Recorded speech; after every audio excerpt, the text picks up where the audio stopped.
ప్రభు పాదముల వద్ద నీ యొక్క పాపములను ఒప్పుకొనుట, కడిగి వేసుకొనుట, నీ వస్త్రములను తెల్లగా ఉతుక్కొనుట. అందువలనే యోహాను వ్రాసిన పత్రికలు మనం అనేక మార్లు చదువుతూ ఉన్నాం. మన పాపములను మనం ఒప్పుకునే యెడల ఆయన నమ్మదగినవాడు. మన ప్రభు వాగ్దానం ఇచ్చినవాడు, నమ్మదగినవాడు. ఎన్నడూ మరణము చూడకుండా జీవమును ఇచ్చేవాడు. మన పాపములను మనం ఒప్పుకుంటే ఆయన నమ్మదగినవాడు. ఆయన మన పాపములు క్షమిస్తాడు. అప్పుడు మన పాపం నుండి మనల్ని పవిత్రులుగా చేస్తాడు. అప్పుడు జీవంలోకి దాటిపోతాం. ఈ రోజున ఆలోచన చేద్దాం, మన బ్రతుకు ఎలాగుంది.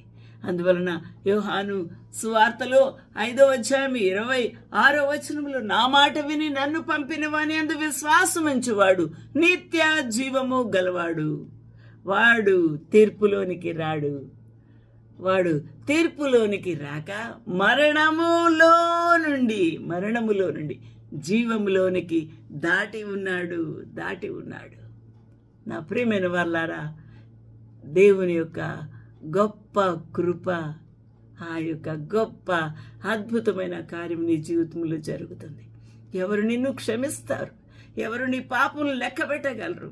అవి నీ జీవితంలో ఎన్ని దినములు నువ్వు గడిపేవో, ఎన్ని గంటలు, ఎన్ని క్షణాలు నువ్వు గడిపేవో, అన్ని పాపాలు కుప్పలుగా ఉన్నాయి. ఆ పాపములు క్షమించుట ఎవరి తరము?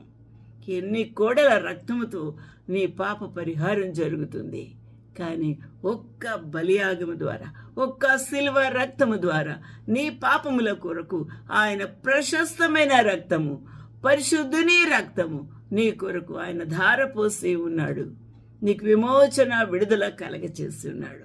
నీ పని ఒక్కటే, విశ్వాసము ద్వారా నన్ను క్షమించు ప్రభువా అని నీవు ప్రభువుని అడుగుటే.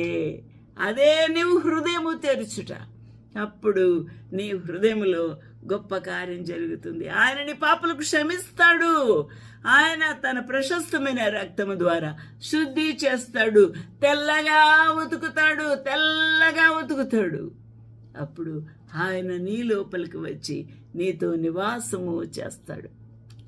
అందుకనే, ఇదిగో తలుపు నొద్ద నిలుచుండి తట్టుచూ ఉన్నాను, ఎవడైనా నా స్వరము విని తలుపు తీసిన యెడల. ప్రకటన 3:20. ఎవడైనా నా స్వరం విని తలుపు తీసిన యెడల నేను లోపలికి వచ్చి అతనితో కూడా భోజనము చేయుదుము. ఆలోచన చేద్దాం. ఆయన నీ లోపలికి వచ్చి నీతో కలిసి సహవాసము చేయాలని, నీతో కలిసి ఆయన